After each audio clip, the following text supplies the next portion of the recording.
I'm playing with the words, the body politic. Can you hear me properly? Yeah. So it's a bit of a pun because the body politic refers to society at large as a political body and also to my own body, my physical body, which I actually put inside my work when I perform in my photographs and videos. And recently I've also started doing live performance. So just a bit of a biography. I am actually a trained sculptor. I studied in Baroda and I worked for some years as a sculptor, and in the mid-90s I started by chance. It was actually as a very playful thing, started working with photo performance. That is, I started constructing narratives and tableaus in photography, where I played the protagonist's role. And people have, I also started simultaneously making videos, but I've not worked so much in video, though I'll be showing some, one or two videos over here. So people ask me, why do you have to put yourself as a character in your work? And so I think one of the reasons is that, there's been this whole feminist argument against the male gaze. So the woman has always been the object of the male gaze, and generally in art, the woman is objectified.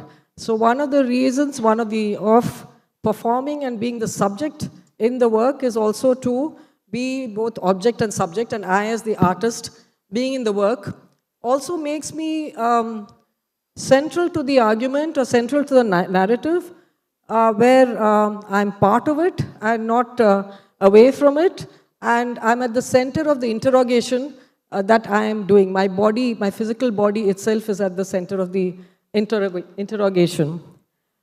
So what I'm showing you today is my explorations of the image of Mother India, how it has been constructed.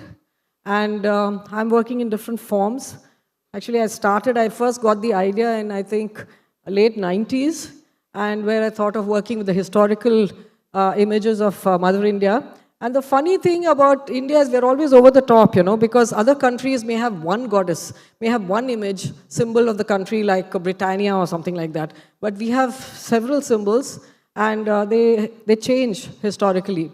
So I think the idea of Mother India came around the late 19th century during the nationalist movement, and obviously it was a counter to Britannia, and so there's a bit of confusion, and it went through different kinds of iterations. I'll just keep showing you.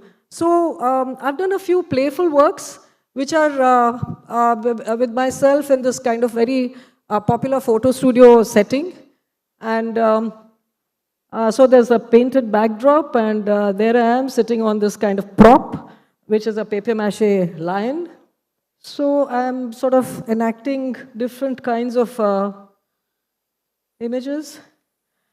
This is actually taken, these were very, very popular, are still popular probably, where you have images of the calendar paintings and popular paintings and prints, where you have several of these martyrs.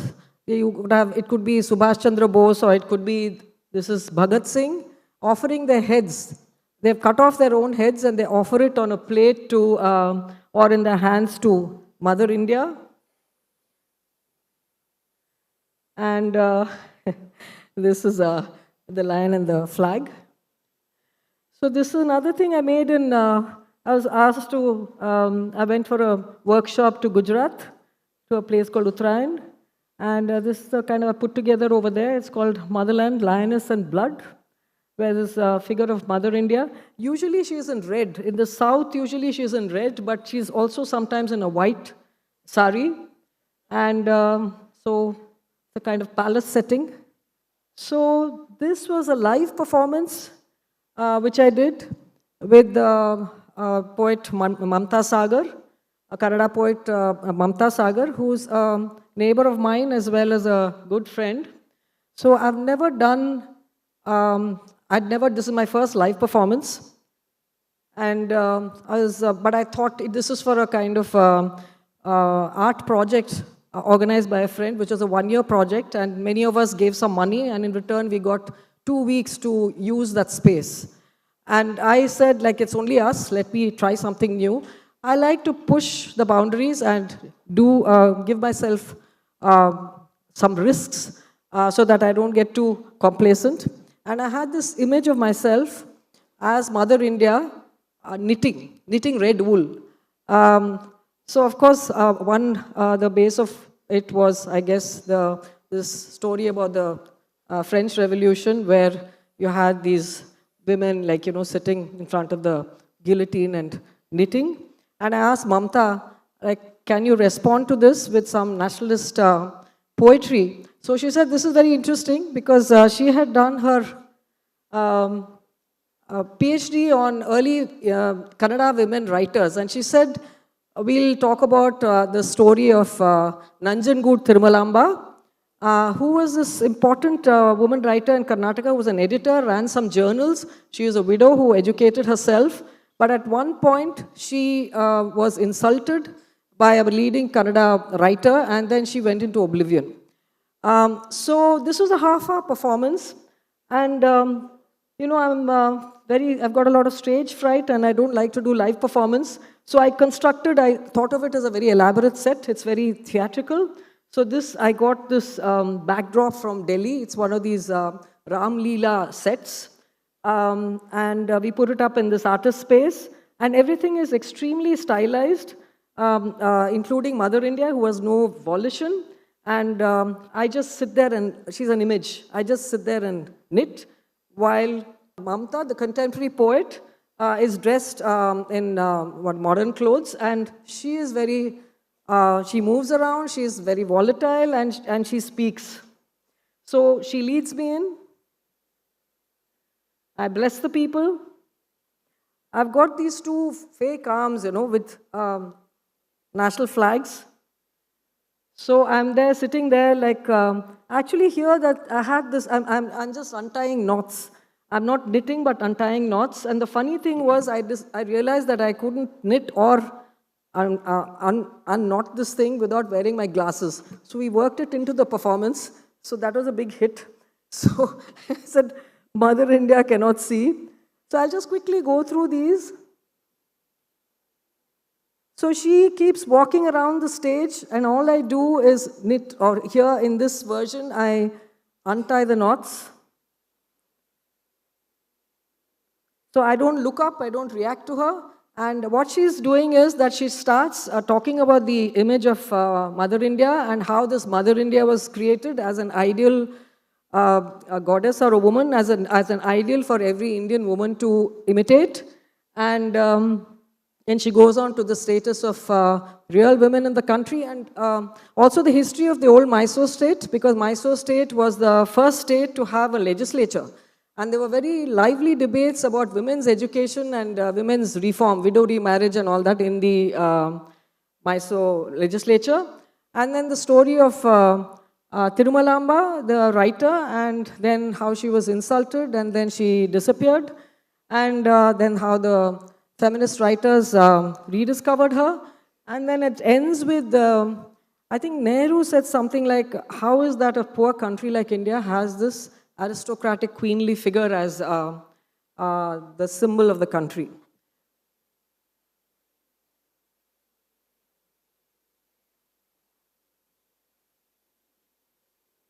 So she again takes away my specs and then she leads me out.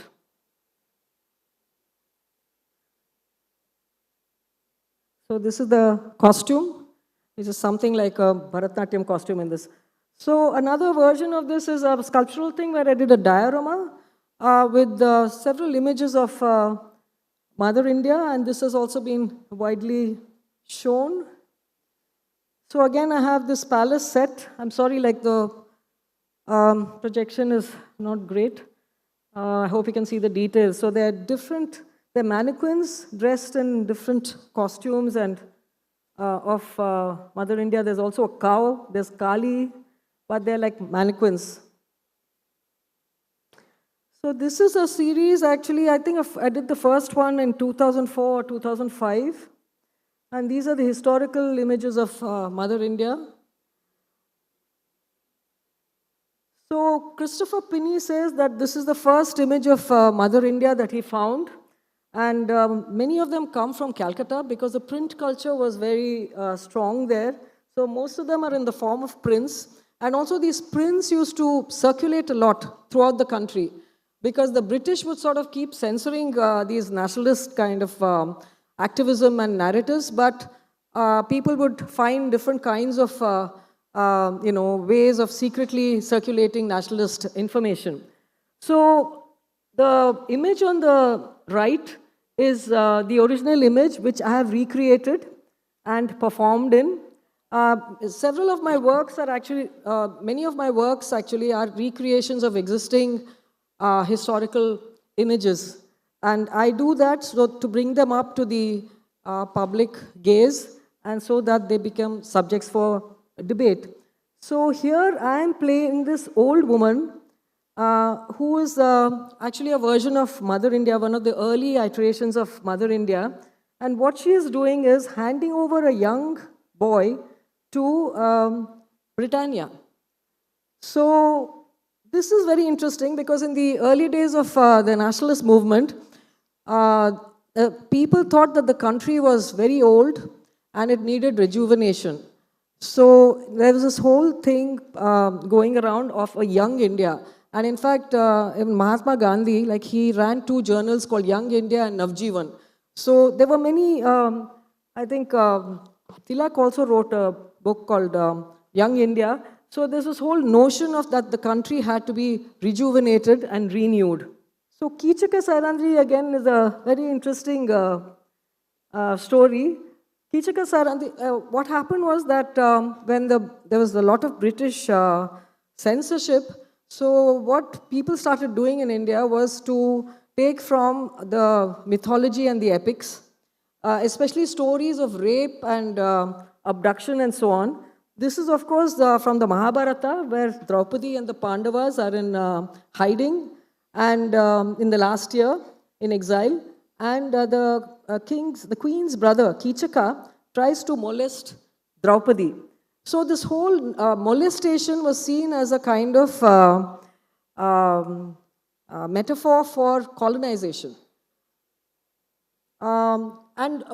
This is the original work is the one on the right, which is painted by Ravi Verma, but there are also postcards and lithographs of the same image. And this has been recreated with myself playing Draupadi and another friend playing Kichaka. So these works are very elaborately, they're painted sets and the whole elaborate tableaus are made.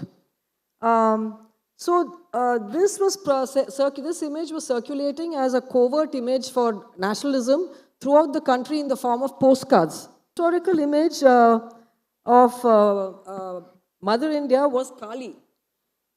It was there for a short time, and so this is again a Calcutta Press calendar image, and this Kali dancing on a white Shiva was again a kind of secret metaphor for colonization. So this is India, like, Kali was India and trampling on a white sort of ash-covered Shiva figure.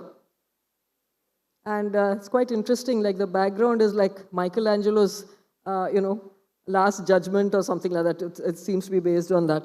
But these are all very popular images of Mother India. So this is a very famous image. In fact, very recently I did a live performance dressed as this. So Abanindranath Tagore did this, and the one on the right is a painting, very famous watercolor painting by Abanindranath Tagore. And this was done during the Swadeshi movement in 1905. This was also at the time of the partition of Bengal. So when he first painted it, he called it Banga Mata. But later on, he became a kind of pan-national figure, which was called Bharat Mata. And it became a very famous icon of the nationalist movement. And the idea of Bharat Mata, Mother India itself seems to have come from Bankim Chandra. who, first of all, in his novel Anand Mat, he saw this picture, this Hindu sannyasi fighting against the British. And maybe that's why it's a very strange image of an anti-colonial sort of Bharat Mata, because she's a sannyasi. She's like supposed to be a Vaishnava mendicant, but she's also married because she's wearing the Bengali shell bangles. And she's also like a Lakshmi figure because she is holding forth paddy, manuscript, cloth, and Rudraksha. So that symbolizes the different, things that government should give the people. So this is, of course, a very, very famous calendar picture, and this image is constantly used by you know who. So for all the election meetings and so on, extremely popular.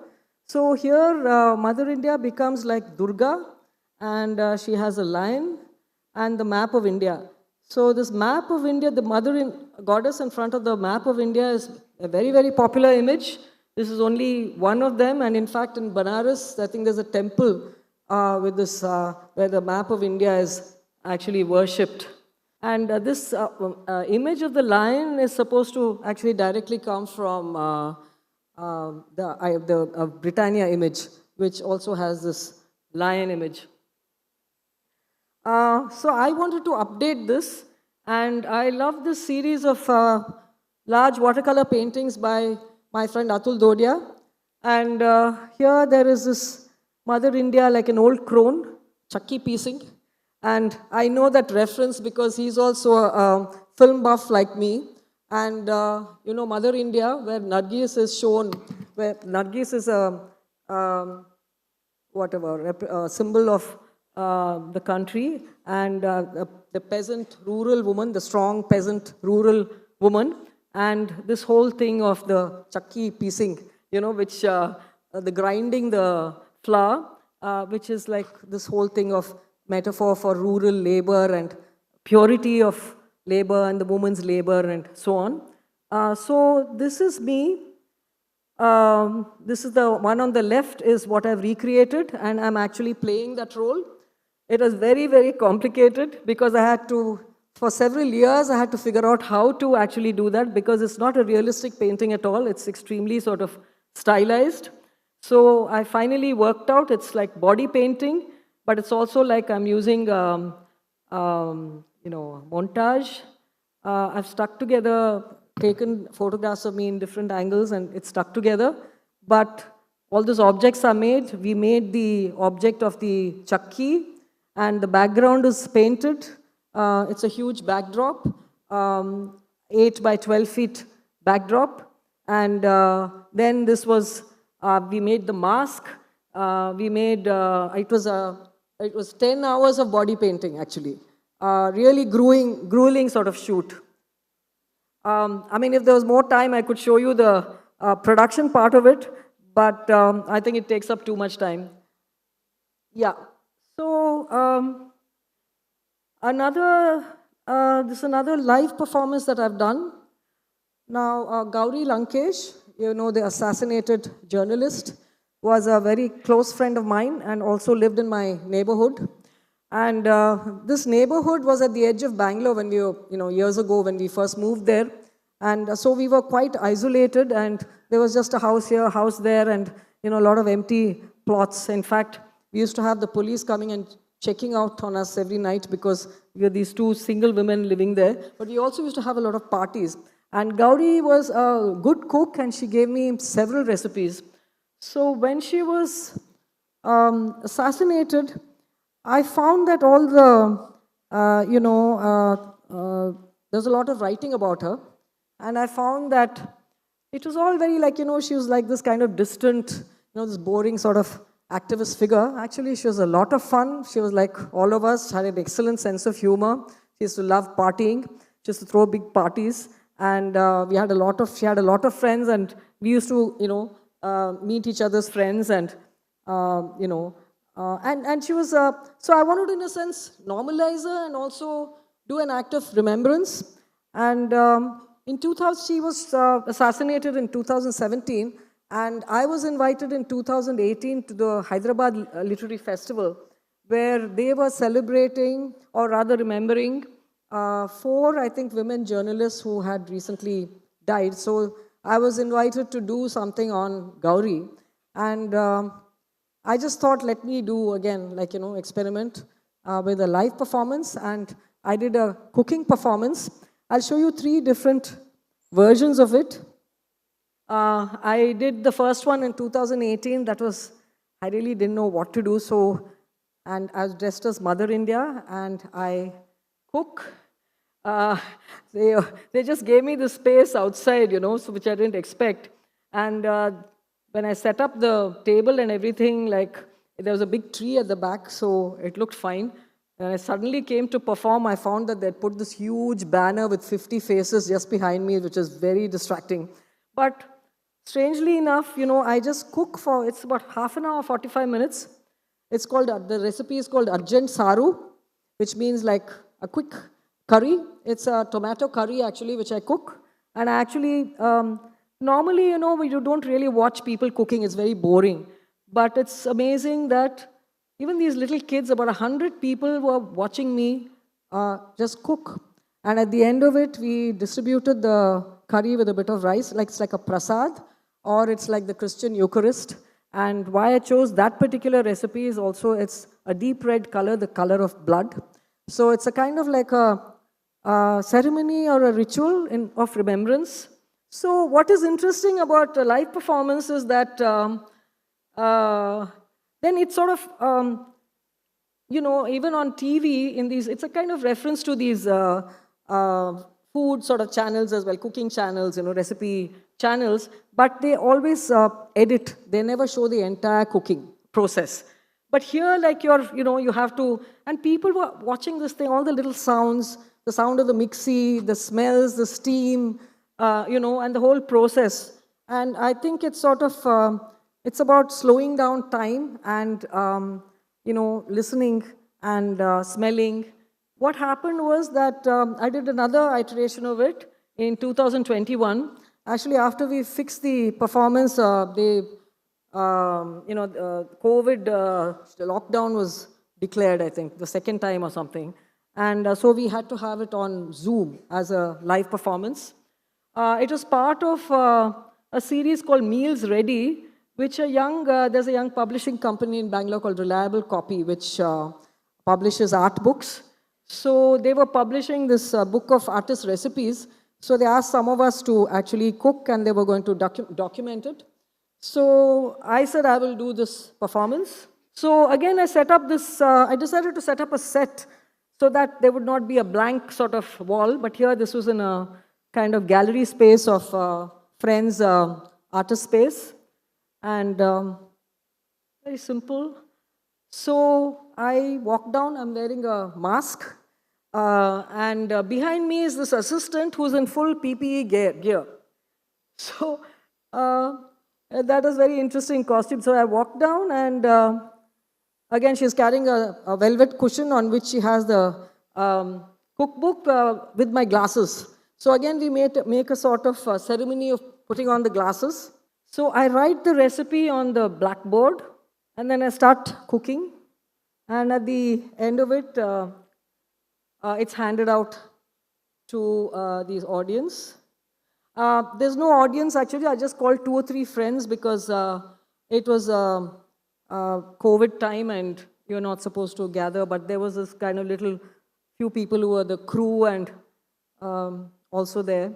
So very recently, I had the third performance. This was just 1 week ago, actually, in Kolkata. I was invited, there's a festival over there called Beyond the Edge, and Erasures and Resistances. So then I said, I thought I'll do this cooking performance again. Why I'm doing it again and again is that it's an act of remembrance, and also it is so political.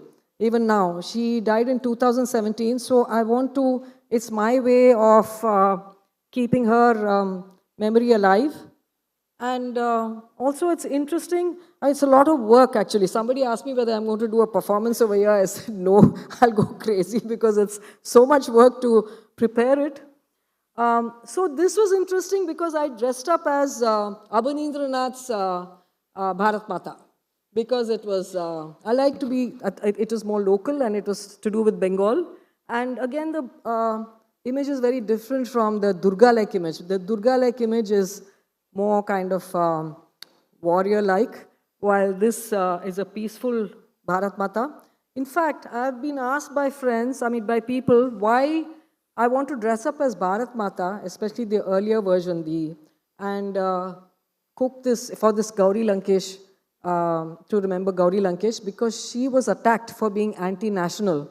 And they think this is a very Hindutva image. But I'm just playing around with this image. I see it as a sort of cliche, and it's so kind of common that everybody uses it, and it's immediately recognizable. And so I don't know, some things could be contentious, but so this is, of course, a very different, peaceful Bharat Mata. And I, again, go through them. I'm just showing you a few pictures. And I had this assistant, but she had no specific costume as such. She was just dressed as a Bengali woman, and she distributes the rice and curry. So this is very interesting because it was in a government school classroom. And over there, in fact, it's written Amar Chitrakatha Auditorium. That's what's written above the board. And it's some sort of cultural room where there are posters of Satyajit Ray's, films like Sonar Kela and all that.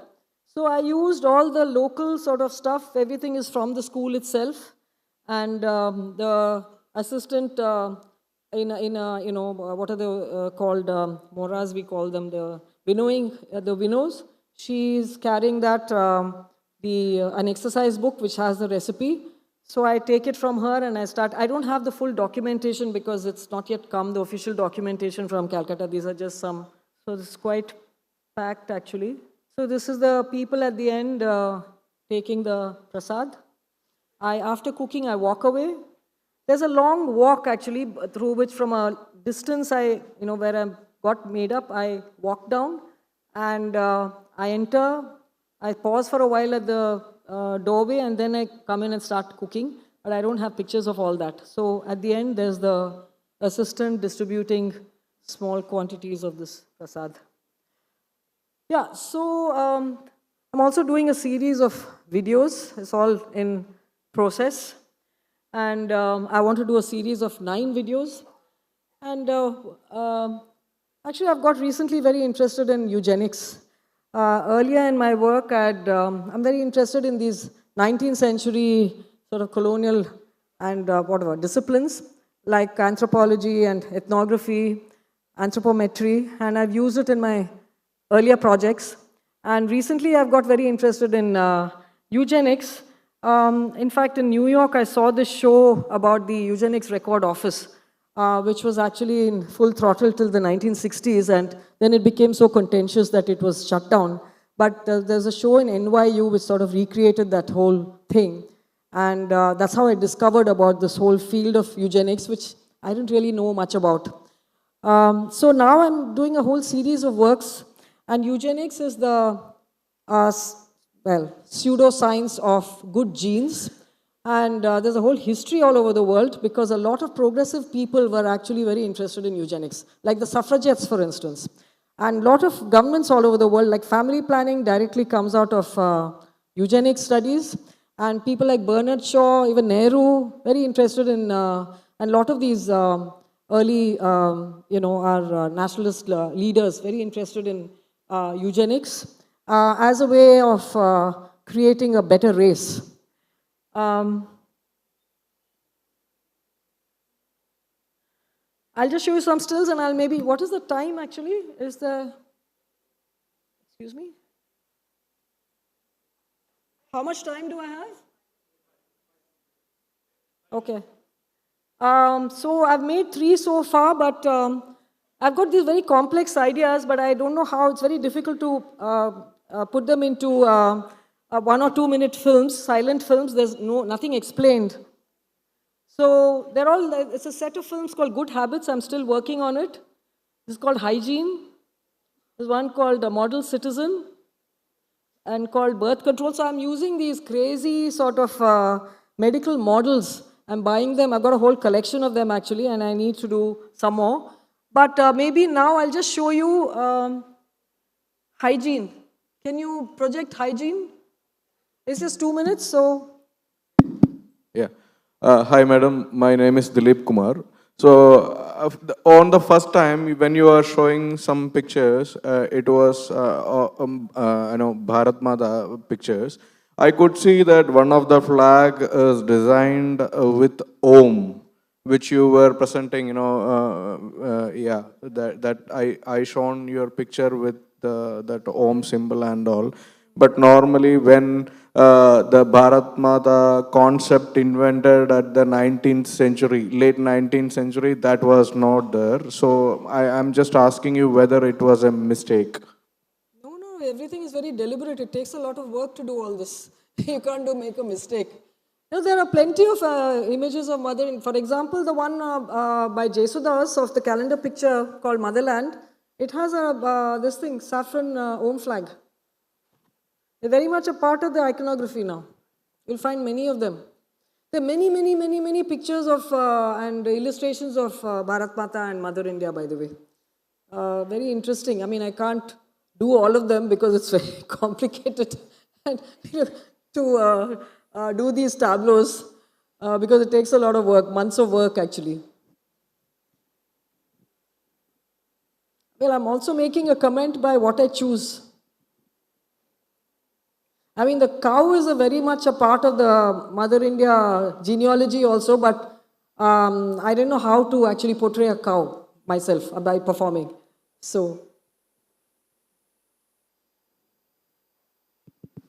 The session was really nice. I actually related with the, here. Oh, it's okay. Yeah. So I actually related with the performance because the Bharat Mata, the evolution of Bharat Mata is actually a part of our history book right now. I'm in 10th grade, so it's part of my history book. What I wanted to ask was the evolution of Bharat Mata from Bankim Chandra Chatterjee's image to right now what we consider with the red sari and the national flag and all. Why do you think it's evolved from that to this? Why is that? It keeps evolving because whatever group wants to, at certain times and certain groups were using that.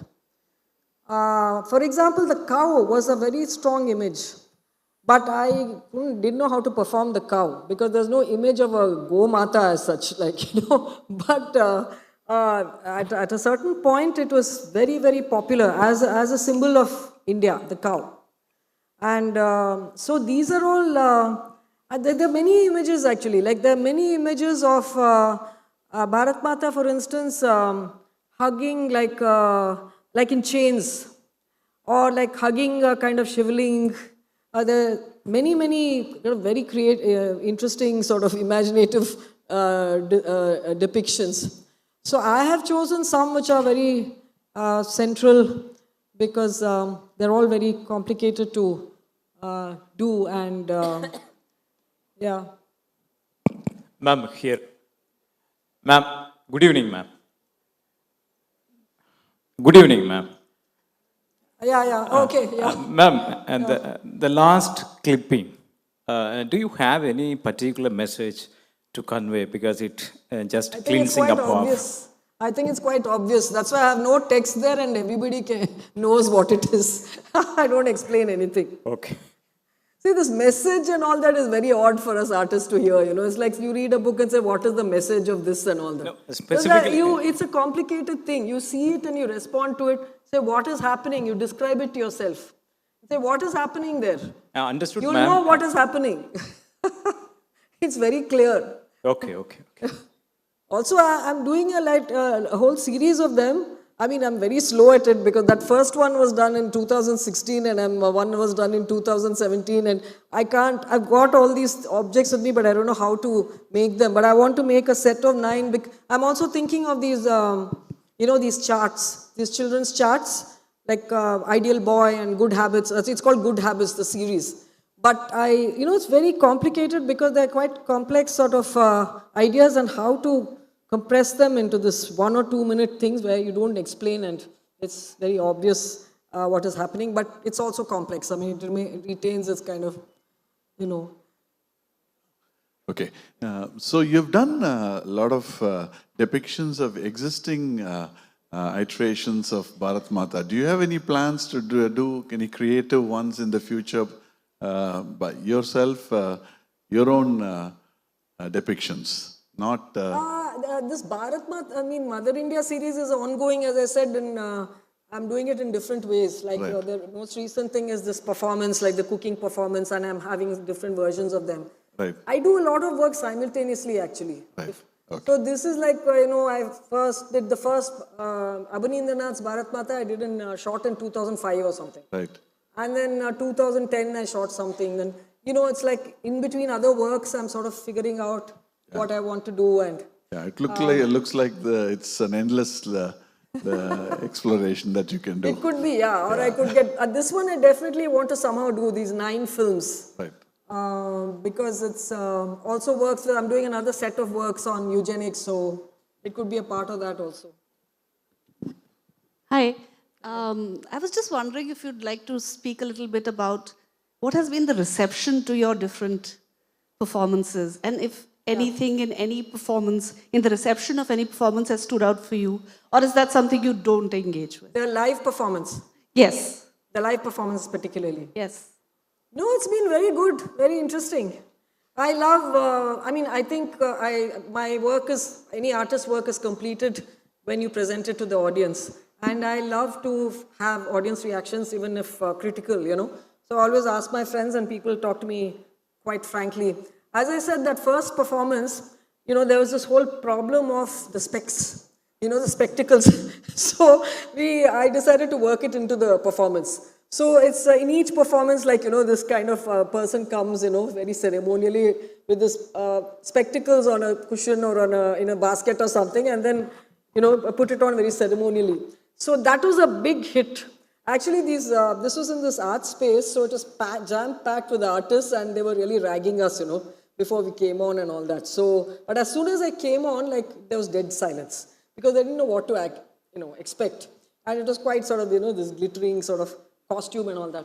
Yeah, so I got different kinds of responses. Like one friend said, Maya Rao. She said, oh, you were just sitting over there. It was very boring. You should have done something. I said, no, I'm an image. I don't want to do anything. I just want to be there. And the other person actually is, there were two, there's this contemporary person and there's this symbol or this image. And so very stylized, and the contemporary poet is very, mobile and speaks and so on. But the Mother India sits over there, like, as a kind of symbol. And no, it was actually very interesting because then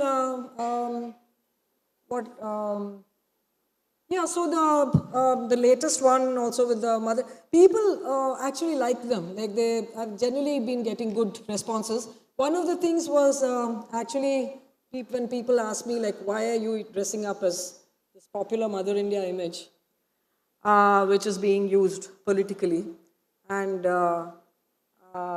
for Gauri.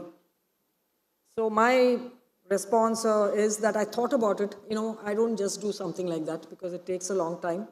Think about something very closely. Even then I might make a mistake. And sometimes I want to take the risk. So they said, why are you using this Hindutva image? So I said, actually, it's a kind of cliche that it's like, it's a generic image, now. So everybody uses it. All these, when I go to that costume company, like, there'll be all sorts of kids over there who'll be borrowing these costumes or for Republic Day or Independence Day or something, and they'll be dressing up like Bharat Mata and all that and going in. So I'm playing with that image in different ways because I've done so many different things with that image, including these videos and all that, and also the photographs. Then it's very funny the way they travel. Sometimes it can be the opposite of what you think. Because I keep getting, these messages from people, like my printer sent me something he saw on Facebook. And one of those early Bharat Matas I showed you, Mother India's, where I'm sitting on that lion, one guy had put it up on his Facebook. And he said, like, if you are really patriotic, if you're a real nationalist, you send around 10,000 of these images, you know. So it can work against me also. And I've had this kind of thing from other works, because there's one image I've done of Lakshmi in another project. And that Lakshmi, as soon as we did it, like my friend, the photographer who took the pictures, I work with photographers, she had framed up this little picture of me as Lakshmi and put it on her desk, you know. Within like 1 hour, she found that her cook had come in and started worshipping it. She put some kumkum on it and some flowers.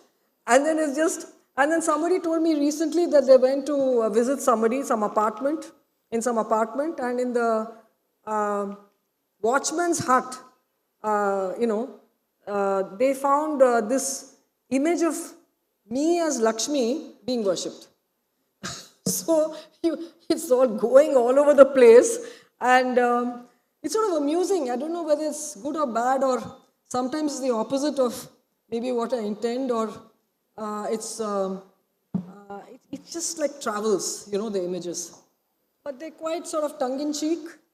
So people always ask me, do you get into trouble? And I said, no, not really, not yet. So, thank you.